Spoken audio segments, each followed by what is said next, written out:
So dear students, आज हम regression analysis, बल्कि मैं कहूँगा बाईवेरिएट रिग्रेशन एनालिसिस का जो लास्ट टॉपिक है उसे हम कवर करने वाले हैं, जिसमें हम एक तो ये समझेंगे कि रिग्रेशन एनालिसिस को एमएस एक्सेल पर किस तरह से कर सकते हैं, और दूसरा स्टैंडर्ड एरर ऑफ एस्टिमेट, एक बड़ी इंपॉर्टेंट टर्म है जो यूज होगी, और डिटेल में तो आप इसको टेस्ट ऑफ हाइपोथेसिस के साथ करेंगे, हम आपको वहीं करवाएंगे। बट अभी जो इससे एक थोड़ा सा एलिमेंट्री इससे इंट्रोडक्शन जो है आपको जरूर करवाना चाहेंगे। ठीक है, तो आइए शुरू करते हैं। देखिए, एक एग्जांपल मैंने इसमें लिया हुआ है कि एडवर्टीजमेंट पर एक्सपेंसेस हैं, ये थाउजेंड्स में, 30,000, 10,000, 50,000 इस तरह से, और ये सेल्स है, ये भी आपको थाउजेंड्स में दे रखी है। मान लीजिए मैं एडवर्टीजमेंट एक्सपेंसेस को एक्स मान लेता हूँ और सेल्स को मैं वाई से डिनोट कर देता हूँ। अब पहले हम थोड़ा सा एक ओवरव्यू लेंगे कि स्टैंडर्ड एरर ऑफ एस्टिमेट्स है क्या, ठीक है, और उसके बाद फिर हम एक्सेल से काम करेंगे। ठीक है, तो अब जरा एक डायग्राम पर मैं समझाने की कोशिश करता हूँ। मान लीजिए ये वाई ओ एक्स हमने लिया, एक डायग्राम वाई ओ एक्स। यहाँ नीचे मैं इंडिपेंडेंट वेरिएबल को ले रहा हूँ, एडवर्टीजमेंट एक्सपेंसेस को, एडवर्टीजमेंट पर होने वाला खर्चा, और यहाँ है सेल्स। ठीक है, अच्छा, अब मान लीजिए सेल्स को हम वाई से डिनोट कर रहे हैं, एडवर्टीजमेंट एक्सपेंसेस को एक्स से डिनोट कर रहे हैं। अब हमने सेल्स जो भी है अभी हमने कैलकुलेट नहीं किया है, जो सेल्स की एवरेज वैल्यू जो आ रही होगी, ठीक है, अगर सेल्स को मैं वाई से डिनोट कर रहा हूँ तो सेल्स की जो एवरेज वैल्यू होगी ऑब्वियसली वो क्या हो जाएगी, वाई बार। अब जो समझाने की मैं कोशिश कर रहा हूँ उसको आप ध्यान से समझिए। मैं स्टैंडर्ड एरर ऑफ एस्टिमेट्स का एक थोड़ा सा ओवरव्यू बताने की कोशिश कर रहा हूँ, फिर हम इसको कैलकुलेट करके भी बताएंगे। अब ये है मीन।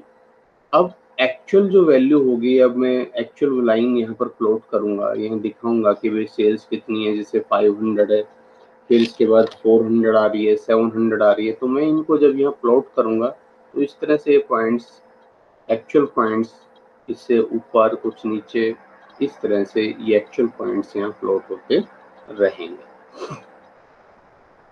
ठीक है, ये सिर्फ यहाँ मैंने तो 5 ही वैल्यू ली है, लेकिन समझाने के लिए ये बहुत सारे पॉइंट्स होंगे। हमने कैलकुलेशन में सुविधा के लिए सिर्फ 4-5 आइटम लिए, छोटा सा एग्जांपल लिया है।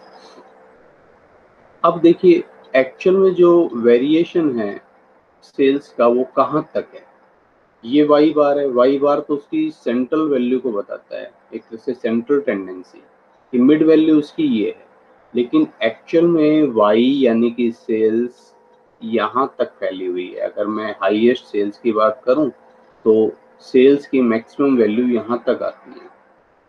ठीक है, और नीचे अगर देखा जाए तो यहाँ पर भी सेल्स डाउन में यहाँ तक आती है। ठीक है, ये भी वाई है, ये भी वाई है, ये वाई की अपर लिमिट है, ये वाई की लोअर लिमिट है। ठीक है, और ये इसकी एक तरह से कह लीजिए कि मिड वैल्यू है या मीन वैल्यू है, जो भी आप कहें।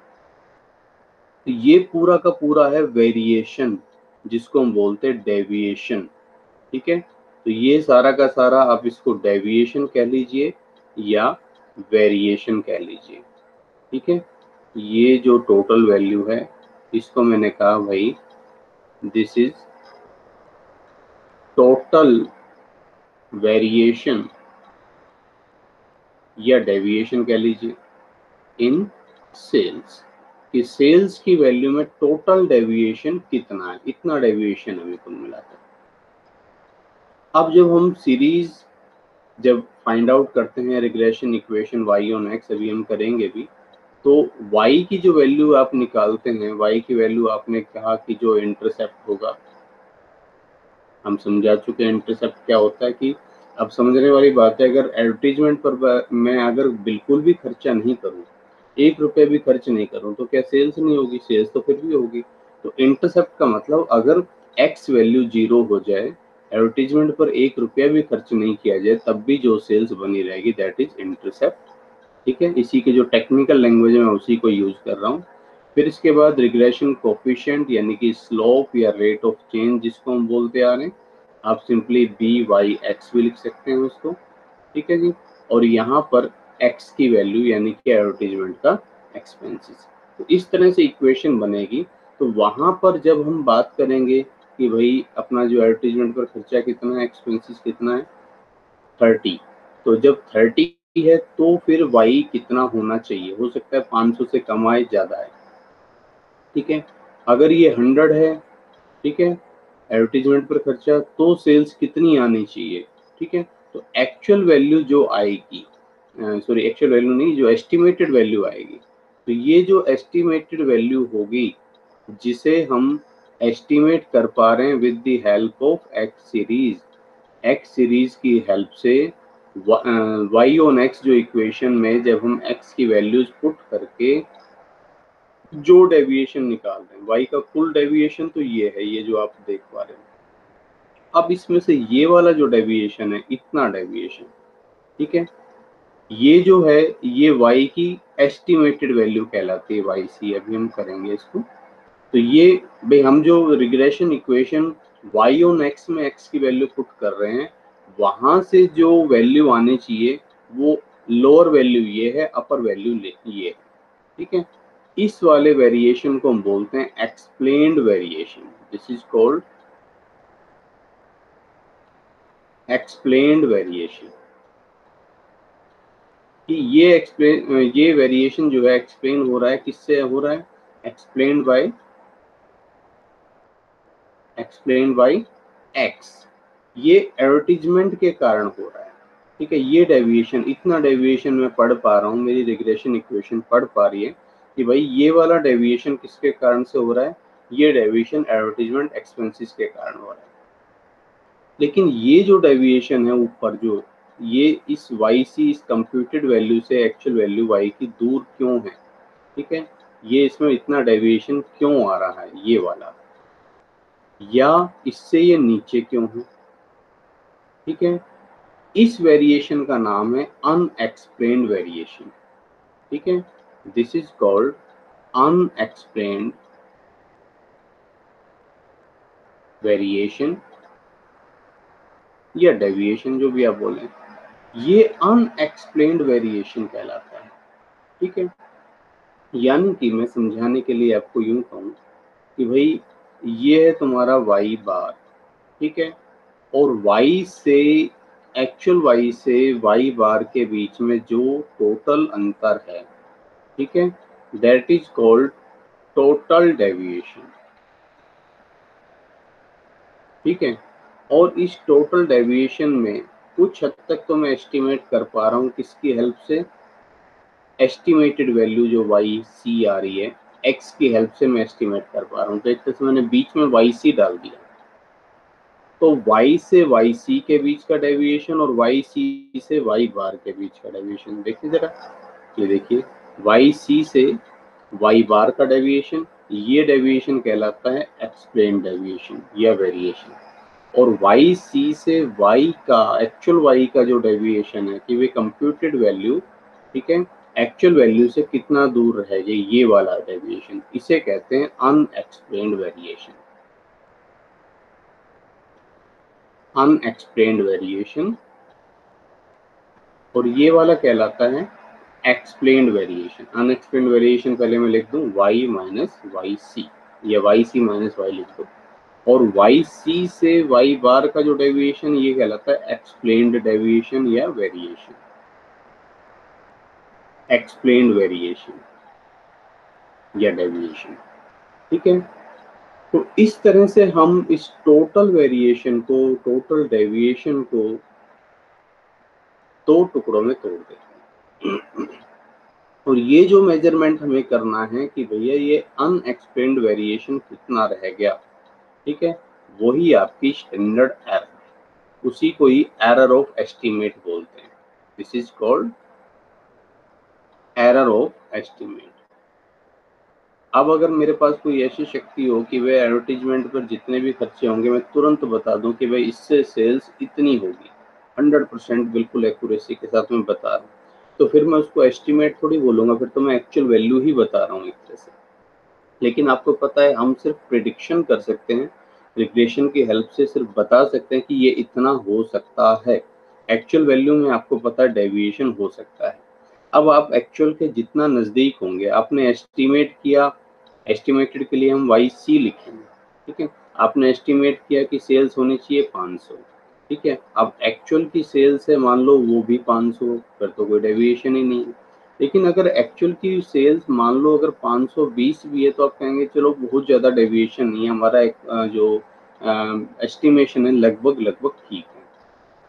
लेकिन अगर इसके मुकाबले आपकी एक्चुअल वाई मान लो 900 रुपये हो, फिर आप कहेंगे कि भाई कहाँ तो 900 और कहाँ 500, ये तो बहुत ज़्यादा डेविएशन आ रहा है। इसका मतलब ये जो रिग्रेशन लाइन आपने बनाई है, ये जो रिग्रेशन इक्वेशन आपने खींची है, इससे भैया प्रॉपर फोरकास्टिंग नहीं हो पा रही। तो ये जो अनएक्सप्लेन्ड वेरिएशन हम निकालते हैं, ये इसी एरर ऑफ एस्टिमेट को बताता है, जिसको हम बोलते हैं अनुमान का विभ्रम, ठीक है। यानी कि जो हमने एस्टिमेट किया है उसमें कितनी एरर बाकी है। अब एक प्रॉब्लम और है, ठीक है। मैं पहले इसका फॉर्मूला फ्रेम करने की कोशिश कर रहा हूँ। अब देखो y से y बार का डेविएशन क्या आप ले सकते हो? एक बार मैं इसको अलग लिख दूं। मैं कह रहा हूँ कि क्या y का जो उसके मीन से डेविएशन है, क्या आप ले सकते हो? सॉरी अभी स्केयर नहीं कर रहा, नहीं ले सकते क्योंकि ये तो जीरो ही आएगा। तो इसको मैं कैसे मापूं? क्योंकि ये तो जितना लाइन के ऊपर जा रहा है उतना ही लाइन के ऊपर आ रहा है, तो इसको इस तरह से तो मापना बड़ा मुश्किल है। इसलिए हम क्या करते हैं, हम इसको स्क्वायर करके मापते हैं। टोटल वेरिएशन को हम मापते हैं y minus Y C square करके मापते हैं, ताकि वो प्लस माइनस का झंझट खत्म हो जाए। ठीक इसी तरह से अगर मैं कहूँ कि ये जो तुम्हारा एक्सप्लेन्ड वेरिएशन आ रहा है ना, ये वाला वाई सी का वाई बार से, ठीक है, तो ध्यान रखना कि अगर आप जो आपकी एस्टिमेटेड वाई है वाई सी, उसको में से भी अगर आप वाई बार को लेस करेंगे, ठीक है, तो ये भी जीरो आएगा, ठीक है। रिग्रेशन की ये एक बड़ी विशेषता है, लीस्ट स्क्वायर मेथड बोलते हैं, और इसकी अपने आप में प्रॉपर्टी है कि जो आपकी एस्टिमेटेड वैल्यू है उसका मीन से टोटल डेविएशन जीरो होता है। तो इसलिए इसको मापने के लिए भी हमें Y c minus Y bar square करके चलना पड़ेगा, ताकि प्लस माइनस हट जाए। ये हो गया टोटल वेरिएशन, ये हो जाएगा एक्सप्लेन्ड वेरिएशन। तो अब जो दूसरा बचा भाई, फिर उसको भी स्क्वायर में ही कर लो फिर। तो y माइनस वाई सी, इसको भी हम स्क्वायर में करके चलेंगे, ये कहलाएगा अनएक्सप्लेन्ड वेरिएशन, ठीक है। और ये अब एक लाइन में हम इसको क्लोज करने जा रहा हूँ। एक लाइन में बात करता हूँ, इस अनएक्सप्लेन्ड वेरिएशन का जो स्टैंडर्ड डेविएशन होगा एक तरह से, वही तुम्हारी स्टैंडर्ड एरर ऑफ एस्टिमेट होगा। तो standard error of estimate y on x हम पढ़ रहे हैं, तो क्या हो जाएगा वो, that will be under root of summation y minus Y C का स्क्वायर डिवाइड बाई n, ठीक है। इसी तरह से अगर आपको standard error of estimate x on y चाहिए, तो ये उसी तरह से sigma of x minus x c का मतलब कि regression equation x on y में y की वैल्यू पुट करके जो आपने x की वैल्यू एस्टिमेट की वो कहलाता है xc, ठीक है। उसका स्क्वायर और डिवाइड n कर दीजिए, तो ये standard error of estimates x on y आ जाएगी और वो y ऑन x होगा, ठीक है। तो एक बेसिक पिक्चर जो है वो आपके माइंड में क्लियर होनी चाहिए कि ये चीज़ें होती क्या है, किस तरह से काम करती है। अब जैसा कि मैंने कहा था कि हम इसको जो रिग्रेशन इक्वेशन है इसको एक्सेल पर करने वाले हैं, लेकिन मैं आपको एक बार बता दूं कि जब आप अगर सिर्फ एक्सेल पर आप इसको करेंगे तो जो आउटपुट है वो आपको बिल्कुल समझ में नहीं आएगा, जब तक पैरेलल आप इसको जो है मैनुअली भी ना करें, ठीक है। तो हम इसको दोनों तरीके से करेंगे और फिर दोनों रिजल्ट्स को मैच करेंगे, तभी हमें समझ में आ पाएगा कि एक्चुअल में ये है क्या, ठीक है। तो पहले मैं सीधा एक बार एक्सेल पर चलता हूँ और वहाँ ये इसको मैं कंप्यूट करना बता दूं कि करते कैसे हैं, लेकिन उसका रिजल्ट अभी आपको बिल्कुल समझ में नहीं आएगा जब तक हम इसको मैनुअली ना करें। तो उसके रिजल्ट को समझने के लिए हम साथ साथ इसे मैनुअली भी करेंगे, ठीक है। तो आइए एक्सेल में ओपन कर लेता हूँ। तो ये एक्सेल फाइल ओपन हो जाती है, वेट, और इसमें फिर हम जो है इन दोनों सीरीज को पुट कर रहे हैं। जो एक्स सीरीज है, ठीक है, उसमें है आपकी एडवर्टीजमेंट एक्सपेंसेस,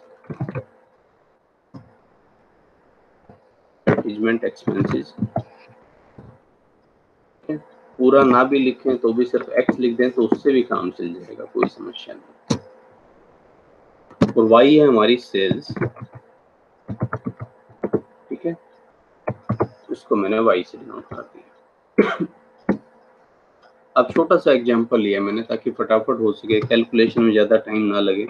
30, 10, लेकिन जिस तरह से छोटे होंगे उसी तरह से बड़े क्वेश्चन भी होंगे आने वाले टाइम में। आपको जब एक्चुअल में जब कोई काम करना होगा रिसर्च वर्क का, तो तब आपको ये समझ में आएगी चीज़ें और अच्छे से करते टाइम, ठीक है। अभी हमने एक छोटे से एग्जाम्पल से इसको समझने की कोशिश की है।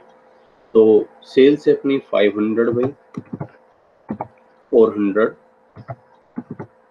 देन 700, 400, 500, 700, 400 और 500, ठीक है जी। अब देखो मैं बस इसी को ही ले रहा हूँ, ये जो 5 आइटम है इन्हीं से हम समझ रहे हैं। अब पहली चीज आप ये देखिए कि रिग्रेशन निकालते कैसे हैं, ठीक है। तो ये रिग्रेशन के लिए आप क्या करेंगे, डेटा पर जाएंगे, डेटा में आप सबसे लास्ट में देखेंगे डेटा एनालिसिस नजर आएगा, ये देखिए डेटा एनालिसिस, इस पर क्लिक करेंगे।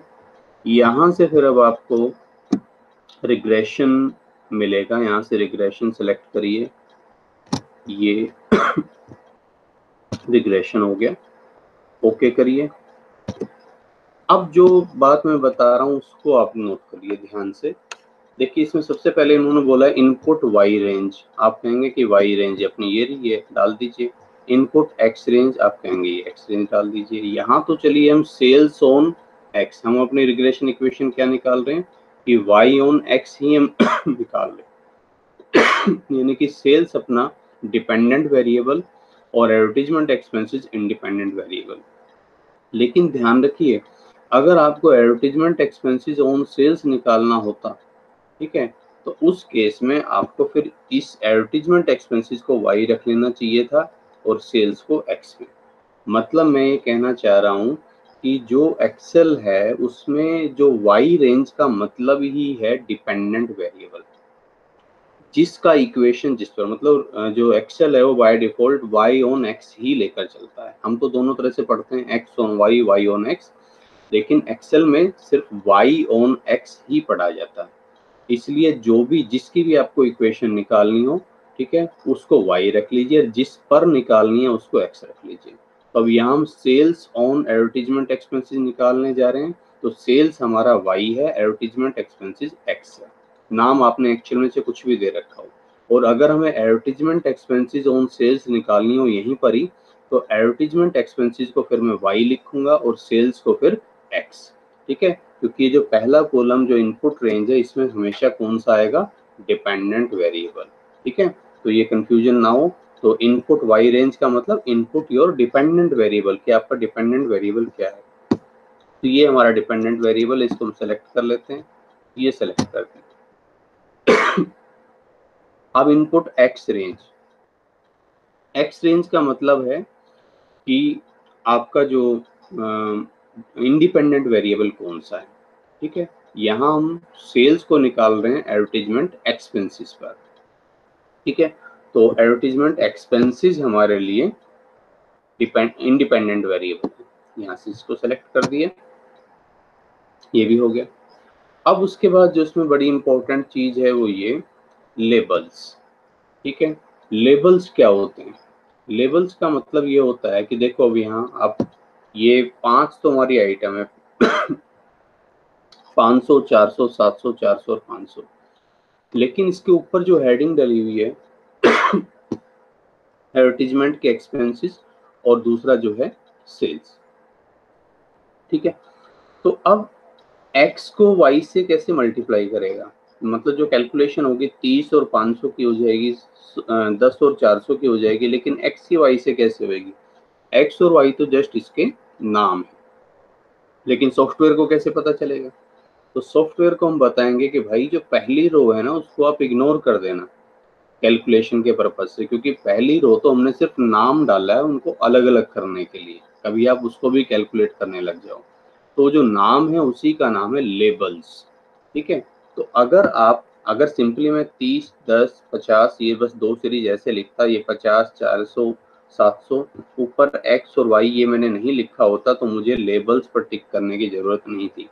लेकिन अब मैं लेबल पर टिक करूंगा, अगर मैं यहाँ नहीं करूंगा तो आप देखना इसमें एरर दिखाएगा, ठीक है, बट वो टाइम कंज्यूम करेगा, मैं आपको पहले ही उसमें बता रहा हूँ। So I will tick label. Label का मतलब ये है कि मैंने अब इसको बता दिया कि भाई जो पहली वाली रो है उसको छोड़ देना, उससे आगे कैलकुलेशन शुरू करना रो नंबर 2 से, क्योंकि पहली रो तो हमने सिर्फ नाम दिया हुआ है। कॉन्फिडेंस लेवल ये अभी आपको समझ में नहीं आएगा, जब हम टेस्ट ऑफ हाइपोथेसिस पर जाएंगे तब इसको समझेंगे। अब इसको बताना पड़ेगा कि आउटपुट यानी कि जो आउटपुट कहाँ दे। आप चाहें तो नई वाली वर्कशीट पर दे सकता है, नई शीट ओपन कर देगा, ठीक है। बाकी छोटा सा क्वेश्चन आप यहाँ पर भी ले सकते हैं। तो यहीं पर अगर हम आउटपुट चाहते हैं तो हमने यहाँ बताया कि भाई आउटपुट हमें दे दो, यहाँ पर ये यहाँ बता दिया हमने कि इधर हमें आउटपुट दे देना। अब नीचे इसमें काफ़ी सारी चीज़ें हैं, ठीक है, कोई भी चीज़ हमें अभी नहीं लेनी, सिर्फ एक चीज़ ले लेता हूँ मैं, रेजिडुअल्स। रेजिडुअल्स क्योंकि रेजिडुअल्स एरर जो अभी मैं आपको बता रहा था ना, अनएक्सप्लेन्ड वेरिएशन, इसी का नाम है रेजिडुअल्स। रिग्रेशन उसको रेजिडुअल्स बोलते हैं, मतलब जो एक्सप्लेन करने के बाहर रह गए, वाई और वाई सी के बीच में जो दूरी है, तो इसको भी टिक करते हैं। और अब जस्ट ओके कर दीजिए, ये मैंने ओके किया और ये रिजल्ट आ गया,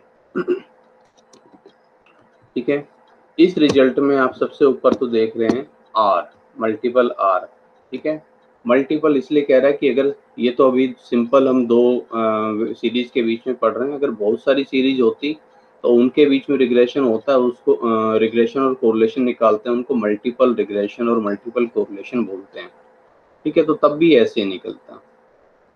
तो इन दोनों सीरीज के बीच में जो कोरिलेशन आएगा वो 0.903696 आएगा। आर स्क्वेयर है यानी कि कोफिशिएंट ऑफ डिटर्मिनेशन वो 0.8166 आ रहा है। आगे अभी आपको कुछ समझ में नहीं आना जब तक मैं उसको मैनुअली नहीं करूं, इसीलिए मैंने बोला था कि थोड़ा सा काम हमें पहले मैनुअली करना सीखना चाहिए, तभी ये चीज़ आपको समझ में आ पाएगी। तो एक बार वापस चलते हैं अपनी उसी टेबल पर। तो अब जरा यहाँ हम उसी चीज़ को मैनुअली करते हैं, फिर दोबारा वहाँ एक्सेल पर जाएंगे और फिर समझेंगे कि उस टेबल में क्या कुछ हमें दिया हुआ था। तो अब जैसे हमने सीखा है, हम पहले एक बार उस तरीके से करने की कोशिश करते हैं। ये अपनी एक्स सीरीज भाई, ठीक है, 30, 10, 50, 20 और 40 टोटल कर लें। इसका हमने टोटल किया, सिग्मा एक्स आ गया भाई 150, ठीक है।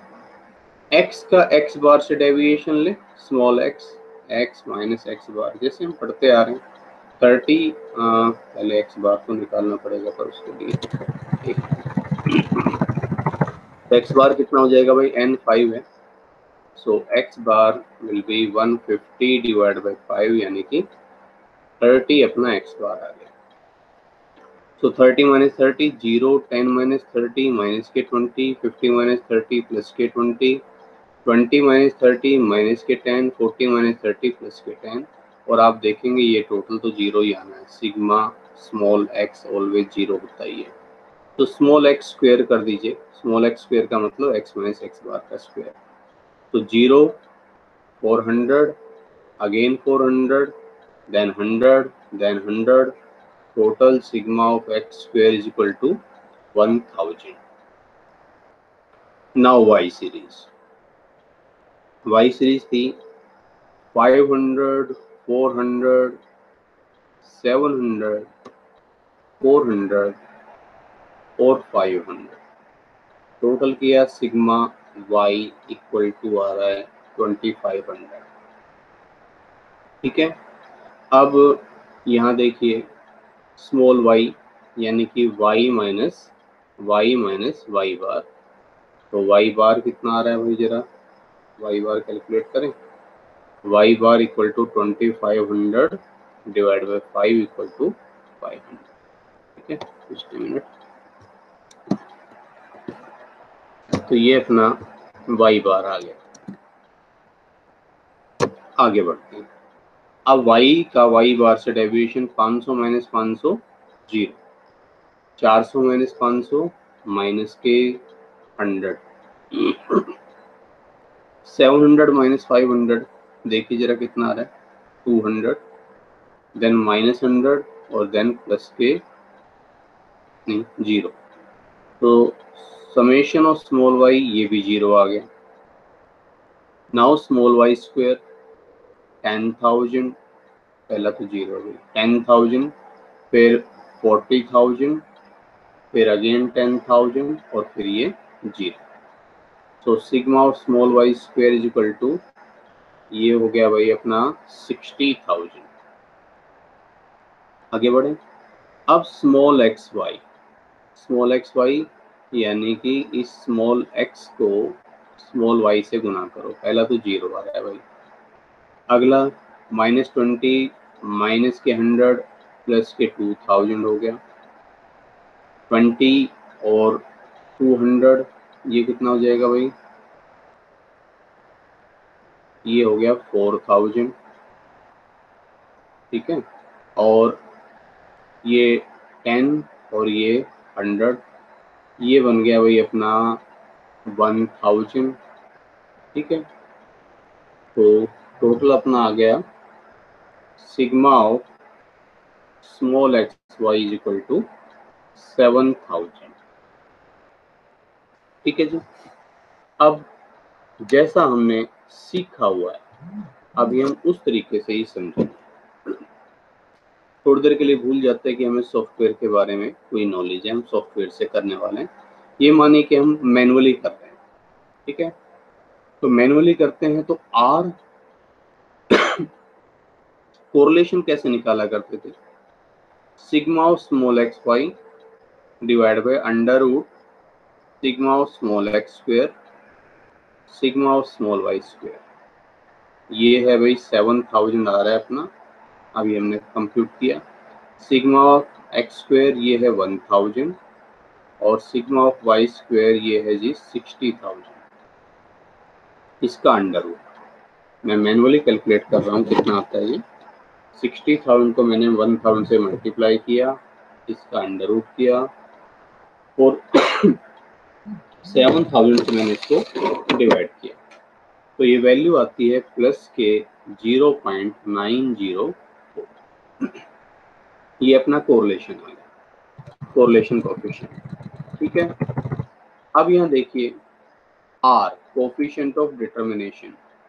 ठीक है, 0.904 का स्क्वायर कर दीजिए, मैं कर देता हूँ 0.904 का स्क्वायर, 0.904 का स्क्वायर 0.817, 0.817। ठीक है, पहले इतना देखिए जरा अपनी एक्सेल में कितनी आ रही थी ये वैल्यू, सेम आनी चाहिए। ये आप देखिए देख पा रहे होंगे। ठीक है, 0.903696 अपना कितना आ रहा है, अपना 904 आ रहा है। 9036 था, हमने अप्रोक्स कर लिया 904। ठीक है, आर स्क्वायर देखो कितना आ रहा है 0.81667। ठीक है, अपना कितना आ रहा है, हमने बोल दिया इसको 8166 था ना, तो 817 बोल दिया। ठीक है, तो ये तो इस तरह से तो तुम्हारा जो है कोरिलेशन और जो आर स्क्वायर यानी कि कोफिशिएंट ऑफ डिटरमिनेशन आ गया। ये ऑब्जर्वेशन को बता रहा है कि ऑब्जर्वेशन कितने हैं, 5 ऑब्जर्वेशन है, एन कितना है 5। अब आगे चलते हैं। ठीक है, सेम यहाँ तक मैच होगी चीज। मैनुअली से जब वो चीज़ मैच हो जाती है तो बात समझ में आ जाती है, नहीं तो आपको सॉफ्टवेयर का आउटपुट समझ में नहीं आता कि वो है क्या। अब रिग्रेशन की बात कर रहे हैं। रिग्रेशन हमने किस पर निकाली थी? सेल्स की एडवर्टीजमेंट एक्सपेंसेस पर। तो y ऑन x का रिग्रेशन निकालिए। कैसे निकाला करते थे आप?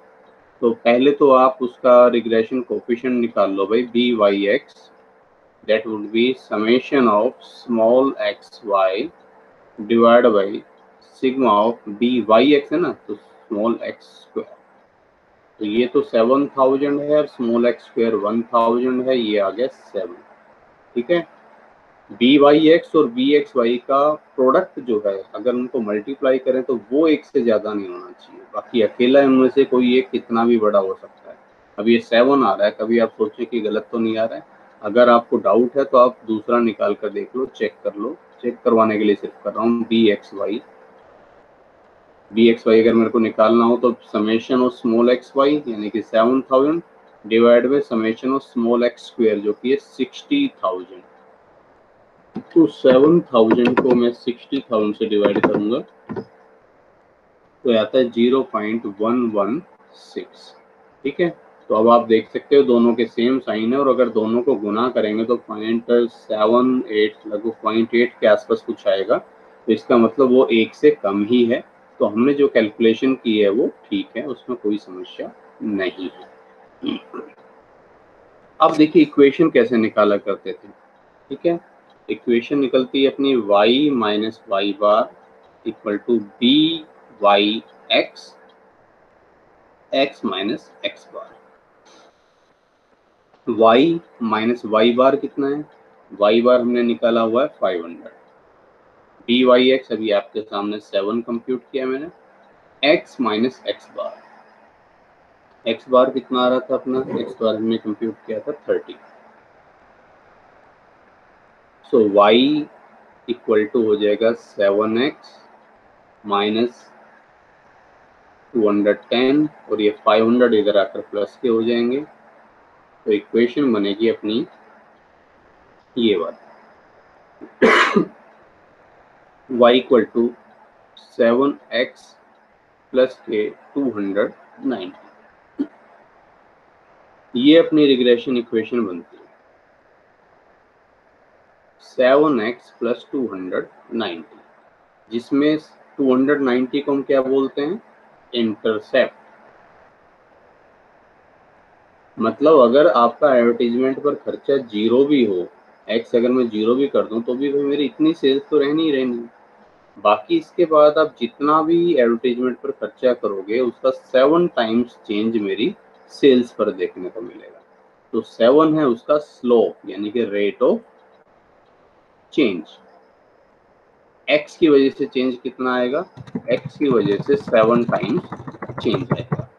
ठीक है, अब जरा एक्सेल पर चलते हैं। एक्सेल क्या बता रहा था? एक्सेल का आउटपुट यहाँ है। ठीक है, एक मिनट रुकेंगे, अब आप इजीली देख पा रहे होंगे। यहाँ देखिए एक्सेल का आउटपुट मिलता है आपको यहाँ पर। ठीक है, ये आप अगर देख पा रहे हैं तो दिस इज इंटरसेप्ट। ठीक है,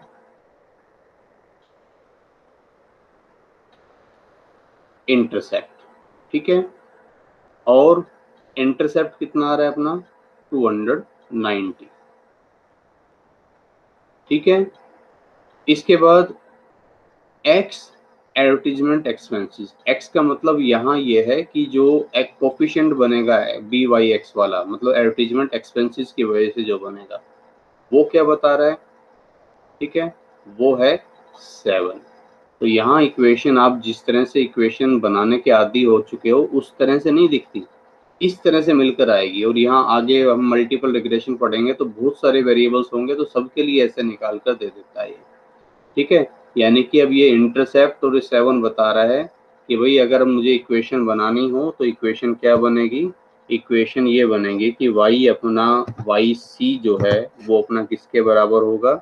yc बराबर होगा कि 290 तो रहना ही है भाई, और प्लस उसमें कर देना जो आपका x की वैल्यू है उसको 7 से गुना करके 7x कर देना। ये इक्वेशन बनेगी 290 प्लस 7x, ठीक है, 290 प्लस 7x। अब जरा देखना हमारी कितनी आ रही थी, हमारी वही तो आ रही थी, वो हमने पहले की हुई है, 290 प्लस 7x या 7x प्लस 290, ठीक है। तो वापस समझ में आ गया कि रिग्रेशन इक्वेशन क्या होती है और एक्सेल में कैसे निकलती है और उसको किस तरह से यूज करते हैं। अभी कुछ चीजें और समझो, ठीक है। अब स्टैंडर्ड एरर ऑफ एस्टिमेट की हम बात करें तो स्टैंडर्ड एरर ऑफ एस्टिमेट्स के लिए हमें क्या करना पड़ेगा, हमें YC निकालना पड़ेगा। YC कैसे निकलता है कि ये Y की एक्चुअल वैल्यू, मैं एक बार पहले लिख दूं, पहले इनको सबको, X सीरीज को एक बार मैं फिर से लिख दे देता हूँ। X सीरीज थी अपनी 30, 10, 50, 20 और 40, ठीक है। अच्छा, Y सीरीज एक्चुअल वैल्यू लिख रहा हूँ जो थी अपनी सीरीज में, जो थी 500, 400, 500, 400, 700, देन अगेन 400 और 500, ठीक है। अब YC कैसे निकलता है, YC निकलता है जो इक्वेशन जो हमें दे रखी है, क्या थी, 290 प्लस 7x। अब इसमें पुट कर करके x की वैल्यू पुट करके जो वैल्यू निकलेगी वो आपकी YC कहलाएगी, 290 प्लस 7 गुना 50, देखते हैं कितना आता है। फिर 290 प्लस 7 मल्टीप्लाई 10, x बराबर 10 रखकर देखो, 290 प्लस 7 मल्टीप्लाई 50, देखते हैं कितना आता है, 290 प्लस 7 मल्टीप्लाई 20, ये देखते हैं कितना आता है, और 290 प्लस 7 मल्टीप्लाई 40, ठीक है। आइए इनको कंप्यूट करते हैं, कितनी आती है वैल्यू, 290 और 7 5 जाएगा, कितना हो जाएगा, सॉरी फर्स्ट वाला मैंने गलत लिख दिया, 30 है भाई ये, ठीक है, 7x है ना और x है 30, तो 210 और 290 ये तो 500 ही आ गया भाई। ये कितना आ जाएगा, 70 और 290, 360, ठीक है। फिर इसी तरह से नेक्स्ट हो गया 600, 640, नेक्स्ट आ जाएगा 140, 290, 430 और ये है 507, ठीक है। अब बात समझ में आ रही जो मैं बताना चाह रहा था कि ये तुम्हारा मीन है, y का मीन, y का मीन है वही तुम्हारा 500। अब y की एक्चुअल वैल्यू तो है 500, 400, 700, ठीक है, 400, ठीक है, और 500, लेकिन y की जो एस्टिमेटेड वैल्यू आ रही है वो कितनी आ रही है, एक तो चलो 500 ही आ रही है, फिर अगली आ रही है 360, यानी कि इससे नीचे, ठीक है, फिर 640, इस तरह से, मतलब ये जो डेविएशन जो है वो अलग आ रहा है, ठीक है। तो एक्चुअल वैल्यू और जो आपकी जो y की एक्चुअल वैल्यू है और जो y की कंप्यूटेड वैल्यू है, ठीक है, YC, इनमें कुछ अंतर देखने को मिल रहा है, ठीक है। तो अब मैं y माइनस YC करके देखूं, y माइनस YC आता कितना है, 500 माइनस 500 0, 400 माइनस 360 40 प्लस के, 700 माइनस 640 60 प्लस के, 400 माइनस 430, ठीक है, 400 माइनस 430, ठीक है, ये कितना हो जाएगा 70 प्लस के, 400 माइनस 360, 700 माइनस 400 माइनस 430, ये आएगा विथ 30 माइनस के, ठीक है, और 500 माइनस 570 ये आएगा 70 माइनस के। तो यहाँ एक चीज और देखो जो मैं बता रहा था आपको, कि sigma y minus Y C, ठीक है, sigma y minus Y C अगर आप निकालें, ठीक है, तो ये कितना आएगा, ये 0 हो जाएगा, ठीक है, y माइनस वाई सी भी 0 होता है, ठीक है, y माइनस वाई बार, ठीक है, y में से y बार एक बार कर ही लो इसको, y माइनस वाई सी का पहले मैं स्क्वायर कर दूं क्योंकि आगे हमें इसकी जरूरत पड़ने वाली है। एक कॉलम में इसका बना दूं 0, ठीक है, 1600, 3600, फिर 900 और ये 4900। ये टोटल कर लेता हूँ, 1600 प्लस 3600 प्लस 900 प्लस 4900, ये टोटल आता है भाई 11,000 sigma of y minus Y C square, जिसको हम अनएक्सप्लेन्ड वेरिएशन बोल रहे थे, वो आता है 11,000। ठीक है, अब मैं दो बातें और करता हूँ यहाँ। मैं आपको बताना चाह रहा हूँ y का y बार से जो डेविएशन है वो कितना आता है, y माइनस वाई, बेशक हम ऊपर कर चुके हैं, y माइनस वाई बार, ठीक है, y ये है सीरीज आपकी एक्चुअल y, और y बार कितना है 500, तो 500 माइनस 500 0, 400 माइनस 500 माइनस के 100, 700 माइनस 500 प्लस के 200, 400 माइनस 500 माइनस के 100, 500 माइनस 500 0। तो sigma of y minus Y bar ये भी 0 होता है। ठीक है, और y जो आपका जो है वाई सी में से y बार घटाऊं तो वो भी 0 आएगा। देखो वाई सी क्या है तुम्हारा, ये है Y C, computed value Y C की। तो 500 माइनस मीन तो सबका 500 ही है ना, 500 माइनस 500 0, 360 माइनस 500 माइनस के 140, 640 माइनस 500 प्लस के 140, ठीक है, 430 माइनस 500 माइनस के 70, 570 माइनस 500 ये 70, तो ये भी 0। ठीक है, अब हम y माइनस वाई बार जो आपका आ रहा था उसका स्क्वायर करें, y माइनस वाई बार का स्क्वायर कर चुके हैं वैसे ऊपर, वाई सी माइनस वाई बार का स्क्वायर कर लेते हैं, ये जो आया है उसका स्क्वायर कर लेता हूँ। तो 140 का स्क्वायर मैं अब कर रहा हूँ इसमें, पहला तो 0 है, 19,600, फिर ये 19,600 हो जाएगा, ये 4900 हो जाएगा, और ये 4900 हो जाएगा। ये टोटल कितना आ रहा है 49,000। ठीक है, और y माइनस वाई सी का स्क्वायर देखो हमने किया हुआ है, मैंने इसलिए दोबारा नहीं किया, ऊपर जो टेबल हमने बनाई थी ना वहीं किया होता, रिग्रेशन वाली टेबल में, वहीं से देख लेते हैं। ये रहा स्मॉल y स्क्वायर क्या है एक्चुअल में, y माइनस वाई बार का स्क्वायर है 60,000। ठीक है, तो अब जरा आप देखो, पहले मैं इसको लिख दूं फिर करते हैं।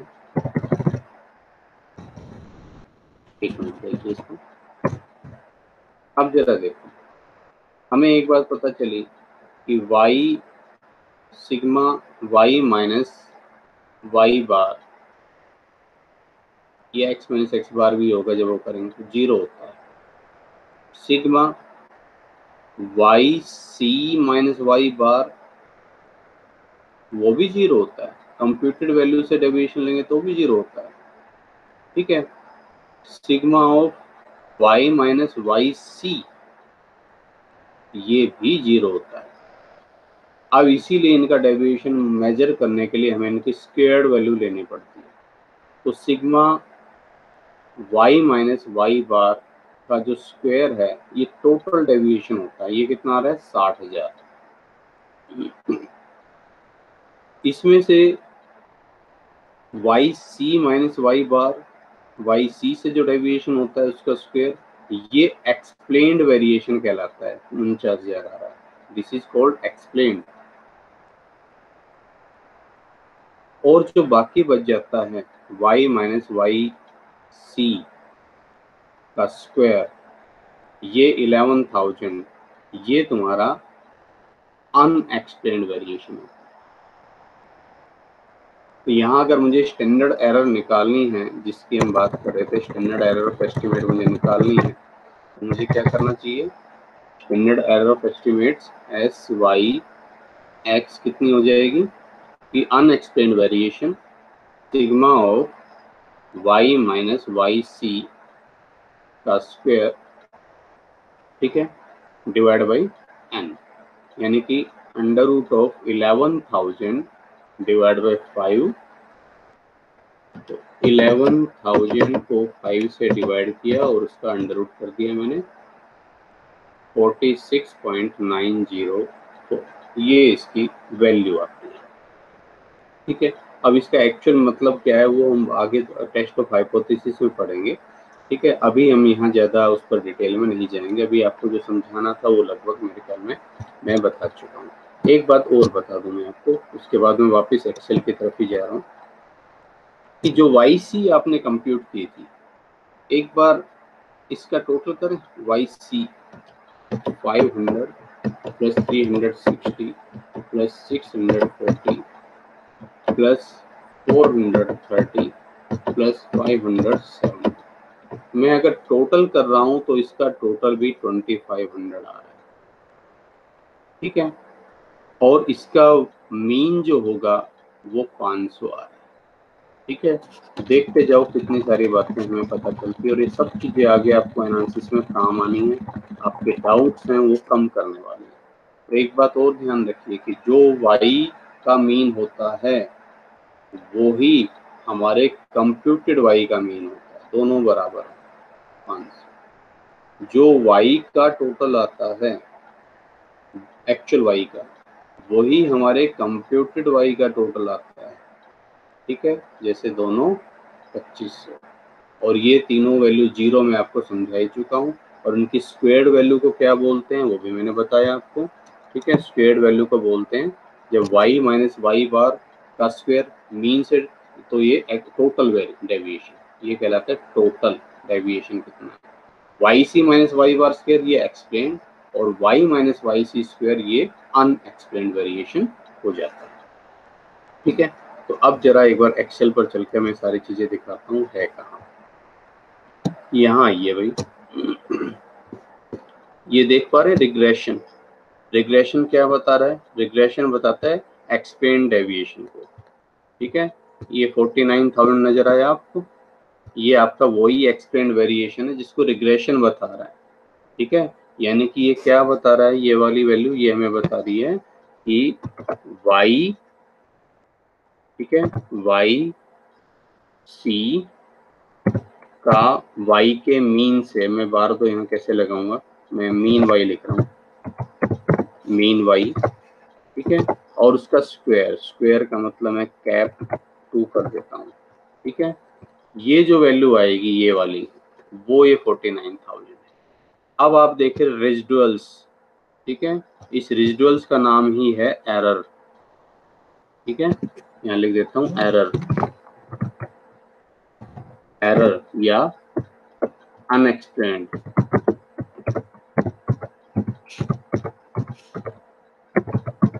एरर कर लीजिए या उसको अनएक्सप्लेन्ड कर लीजिए। ठीक है, वो कितना आ रहा है 11,000। ठीक है, जो कि क्या होता है एक्चुअल में y माइनस वाई सी, ये है तुम्हारा y minus Y C, y minus Y C, उसका स्क्वायर बल्कि। ठीक है, y माइनस वाई सी का स्क्वायर, स्क्वायर आप लगा लेना। और ये है टोटल।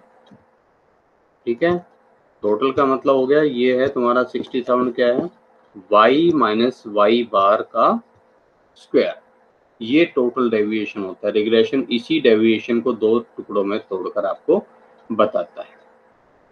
अब एक बात और देखो, हमने आपसे बताया था कि जब हम कोएफिशिएंट और डिटरमिनेशन पढ़ रहे थे कोरिलेशन के टाइम पर, तो मैंने आपसे एक बात बोली थी कि कोएफिशिएंट ऑफ डिटरमिनेशन क्या होता है भैया। कोएफिशिएंट ऑफ डिटरमिनेशन होता है इतना कि explained variation divided by total variation. Coefficient of determination, मैं वेरिएशन बोल गया हूँ तो सॉरी, कोएफिशिएंट ऑफ डिटरमिनेशन की बात कर रहा हूँ मैं, आर स्क्वायर। ठीक है, और ये क्या होता है explained variation divide by total variation. अब अपना एक्सप्लेन्ड वेरिएशन कितना आ रहा है यहाँ, एक्सप्लेन्ड वेरिएशन है 49,000 जिसको रिग्रेशन एक्सप्लेन कर रहा है, और टोटल डेविएशन है 60,000। तो जरा देखें 49,000 को 60,000 से डिवाइड कर रहे हैं तो 0.81667, ठीक है। अब देखो तुम्हारा कोएफिशिएंट ऑफ कोरिलेशन कितना आ रहा था, हमने पहले ही निकाला हुआ है, बाकी आप यहाँ इसमें रिग्रेशन में देख लो कितना आ रहा है आपका कोएफिशिएंट ऑफ डिटर्मिनेशन। ये कोएफिशिएंट ऑफ डिटर्मिनेशन वही है, ठीक है। यानी कि सिंपली मैं इस 49,000 को 60,000 से अगर डिवाइड कर दूंगा तो ये 0.81667 आ रहा है। ये हमें बता रहा है कि सेल्स में जो टोटल वेरिएशन आ रहा है, सेल्स में जो चेंज आ रहा है उसका लगभग 82%, उसका लगभग 0.816% तो एडवर्टीजमेंट की वजह से है। बाकी जो और चेंज क्यों आ रहा है वो वेरिएशन किसी और वजह से, उसको ये हमारा रिग्रेशन इक्वेशन है वो नहीं बता पा रहा, ठीक है। तो जितना ज़्यादा होगा ये कोएफिशिएंट ऑफ डिटर्मिनेशन उतना ही रिग्रेशन अच्छा है, यानी कि उतनी अच्छी फोरकास्टिंग कर पा रहा है। तो ये 82% तक उसको एस्टिमेट कर पा रहा है, इसका मतलब ये फोरकास्टिंग अच्छी कहलाएगी, ठीक है। अच्छा, अब ये नीचे क्या है, मैंने रेजिडुअल्स के लिए बोला था, residual plots. So what is this predicted Y? ये रेजिडुअल्स का मतलब ये जो प्रेडिक्टेड वाई, जो हमने वाई सी निकाला था, ठीक है, एक्स की वैल्यू पुट कर करके जो वाई की वैल्यू निकाली थी, अगर आप देखें, आपको ध्यान हो, फिगर अभी मैंने आपके सामने एक करवाई थी मैंने, तो 500 पहली आ रही थी, 360, 640, 430 और 570, ये वही है प्रेडिक्टेड वाई, मतलब estimated Y. These are actually क्या है, ये वाई सी है, जो हम जिसको हम वाई सी बोलते हैं, ठीक है। यहाँ इसको प्रेडिक्टेड बोलते हैं, प्रेडिक्टेड वाई या कंप्यूटेड वाई या एस्टिमेटेड वाई एक ही बात है। और ये रेजिडुअल्स क्या है, ये तो ये रेजिडुअल्स है एक्चुअल में y माइनस वाई सी जो हमने किया था, y माइनस वाई सी, ठीक है। एक्चुअल वैल्यू 500 थी, ये भी 500 थी तो पहला 0 आ रहा था, अगली वाली 400 थी तो 400 में से 360 गया 40 आ रहा था। तो ये जो रेजिडुअल्स आ रहे हैं, these residuals are y minus Y c. और इन्हीं रेजिडुअल्स का अगर मैं स्क्वायर करूं, 0 का स्क्वायर 0 हो जाएगा, 40 का स्क्वायर 1600, 60 का स्क्वायर 3600, 30 का स्क्वायर 900 और 70 का स्क्वायर 4900, और इनका अगर मैं टोटल करूंगा तो वही टोटल ये 11,000 आएगा, ठीक है। अगर आप देखना चाहे तो हम कर सकते हैं इसको, मैं लिख रहा हूं इसमें, एक मिनट इसके सामने लिख देता हूँ, इक्वल टू दिस वैल्यू, उसका स्क्वायर कर दो भाई, ये तो 0 ही आएगी, और ये लीजिए, ठीक है। और इसका टोटल मैं कर रहा हूँ यहाँ, ये टोटल जो है आप देख पा रहे हैं यहाँ 11,000, आप यहाँ अगर देख पा रहे हैं तो वही 11,000 आपका ये अनएक्सप्लेन्ड वेरिएशन है, ठीक है। अच्छा, अब इसके बाद यहाँ ये कुछ टर्म्स हैं, ये अभी आपको समझ में नहीं आएगी, ठीक है। क्यों नहीं आएगी? क्योंकि अभी मैंने आपको टेस्ट ऑफ हाइपोथेसिस के बारे में नहीं बताया है। इसमें मेनली ये चीज़ और देखते हैं रिसर्च वाले जो स्टूडेंट्स हैं, कि जो हमारी रिग्रेशन हमने जो निकाली, वो रिग्रेशन एक्चुअल में उसको एक्सप्लेन कर भी है रही है या नहीं कर रही। तो उसके लिए पी वैल्यू देखी जाती है, ठीक है, प्रोबेबिलिटी वैल्यू।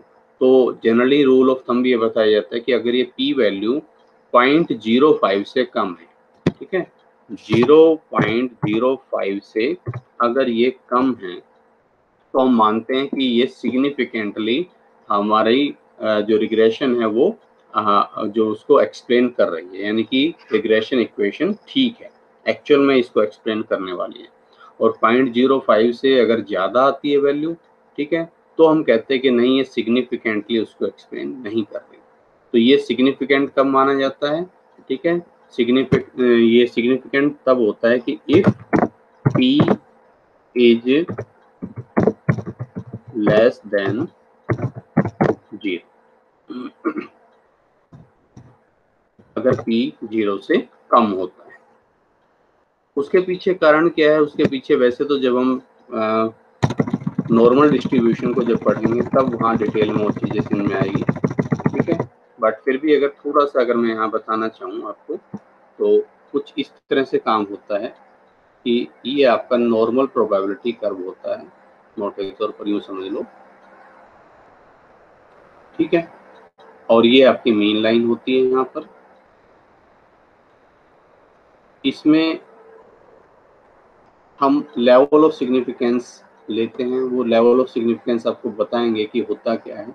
तो जैसे 95% एरिया होता है नल हाइपोथेसिस के लिए फॉर H0, मतलब अगर वो इस रेंज में आता है तो हम कहेंगे कि भैया एडवर्टीजमेंट एक्सपेंसेस सेल्स को बहुत ज़्यादा प्रभावित नहीं कर रहा, सिग्निफिकेंटली प्रभावित नहीं कर रहा। अब ये ठीक वैसे ही जैसे मान लीजिए किसी स्टूडेंट्स की कोई क्लास नहीं लगे तो क्या वो पास नहीं हो सकता? भाई थोड़ा बहुत तो देखिए, टीचर्स क्लास ले रहा है उसका इम्पैक्ट पड़ेगा, कोचिंग का इम्पैक्ट पड़ेगा, ठीक है, लेकिन ऐसा नहीं हो सकता कि बिना कोचिंग या बिना टीचर के कोई स्टूडेंट्स पास ही नहीं हो सकेगा, ठीक है। तो कहने का मतलब हुआ अब यहाँ जो आपके एडवर्टीजमेंट एक्सपेंसेस नहीं भी होगा तो भी सेल्स कुछ तो होगी, ठीक है। तो अगर इसमें डेविएशन इस लेवल तक का है, ये अभी मैं एक्चुअली इसमें कुछ भी बता नहीं रहा हूँ क्योंकि टेस्ट ऑफ हाइपोथेसिस में बहुत कुछ बताना है, ठीक है, तब आपको वो चीज़ समझ में आएगी।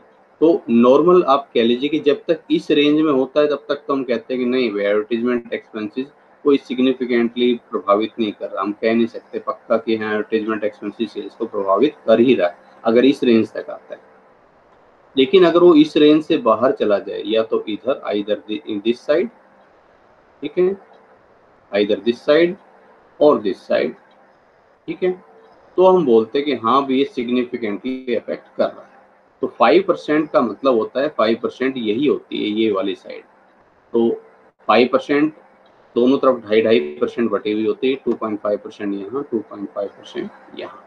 तो जब ये वैल्यू 0.05 से कम होती है, 0.05 से कम होने का मतलब यहाँ जो वैल्यू बची वो 0.055% से कम रहेगी। तो आप यहाँ कहीं एग्जिस्ट कर रहे हो, यानी कि इस बैरियर को तोड़कर बाहर चले गए। इसका मतलब अब आप पक्का बिल्कुल कॉन्फिडेंस के साथ कह सकते हैं कि हाँ एडवर्टीजमेंट एक्सपेंसेस का सेल्स पर असर हो रहा है, ठीक है। तो कुछ इस तरह से ये सारा काम होता है। आई थिंक आपको ये बातें समझ में आई होगी, ठीक है। और ये जो चीज़ें हैं ये अभी आपको समझ में आएगी नहीं, इनको हम कभी आने वाले टाइम में पढ़ेंगे, ठीक है।